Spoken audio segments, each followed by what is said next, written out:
আজকের সমাজে যে নিজেকে বড় বলে সে কিন্তু বড় নয়।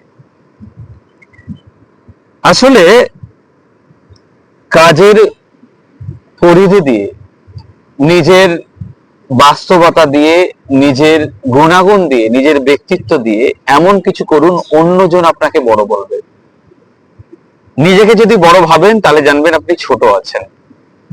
নিজেকে ছোট করুন, কিন্তু কাজের পরিধি এমন বাড়ান যেটাকে দিয়ে মানুষ ভাববে সত্যি আপনি বড়।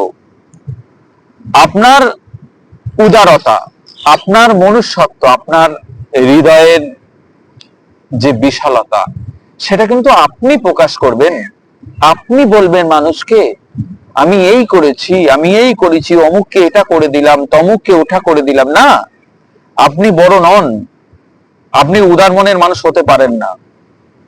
মানুষ বলবে আপনি কাজ করেছেন, মানুষ বলবে না রে ওই ব্যক্তিটা ভালো ব্যক্তি, ও এর এই সময় এই উপকারটা করেছিল, ওর কাছে যা, সত্যিই ও অসাধারণ ব্যক্তিত্ব, তবেই তো আপনি বড়। কিন্তু নিজেকে যখন আপনি বড় বলে জাহির করবেন, জানবেন আপনি বড় তো নন, আপনি ছোট মনের মানুষ। আপনি সময় নিন, কাজ করুন, মানুষ বুঝিয়ে দেবে আপনি কত বড়। তবেই তো হবে আপনার সেটাই সেরা সেরা প্রাপ্তি।